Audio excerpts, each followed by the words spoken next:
SWOT is the Surface Water and Ocean Topography Satellite. It's an international satellite that's going to give us this complete view of the surface water here on Earth, what's happening in the lakes, reservoirs, rivers, and also in the ocean.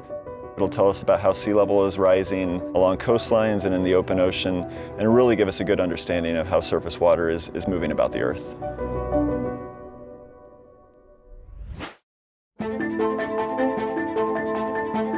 Our goal is to provide data, forecasts, watches, and warnings at some key locations like the Willamette River in Portland, which is a major U.S. city that historically has seen some catastrophic floods.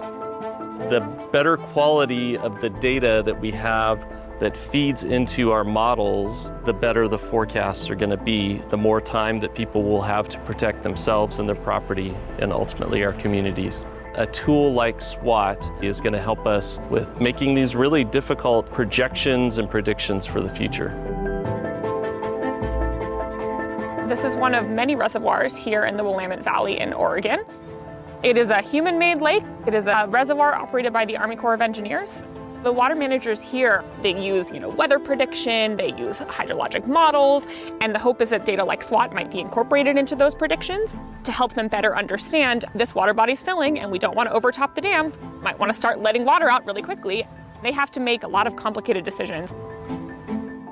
When you get a big storm event, we want to keep the community safe in the best way that we can. So how do we best manage operation of these reservoirs in terms of putting water out downstream to prevent flooding at a larger scale?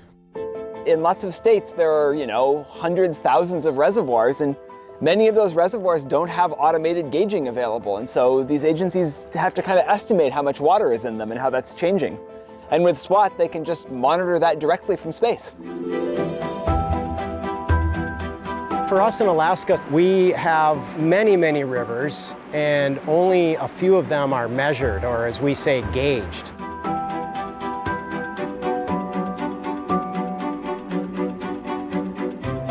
If we have data on when flooding is occurring or might occur, we can get crews out there to look at the bridge to make sure that the bridge and the associated roadway are still safe.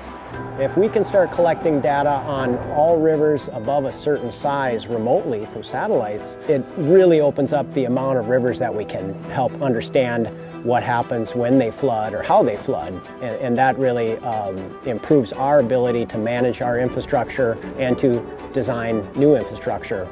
That is where SWOT will really make a big difference. One of the partners we're working with is the Department of Defense, and they're trying to fill gaps in the data that they have along the coastlines.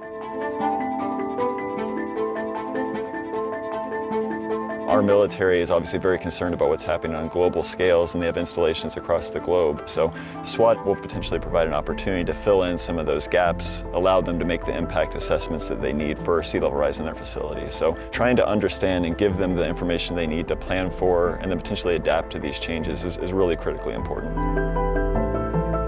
Coastal wetlands like the Mississippi River Delta are extremely important because it acts as a buffer between us and the threatening ocean.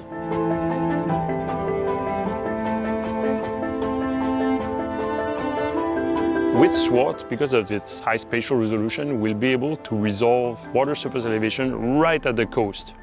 So this is quite important because as sea level rises, the ocean will migrate into the land, bringing more salt into the land. So it threatens the infrastructure, the biodiversity in the wetlands along the coast. Hopefully, the types of models that we're producing can support how they decide to manage the river delta. And SWOT on its own will allow us to upscale these types of studies to the world. Yeah, I'm really excited about the new information we'll get from SWOT and how we can start to couple it to some of the needs that we see, both at the coastal interface and also on land. I think we can potentially see some immediate impact once SWOT's launched in these communities.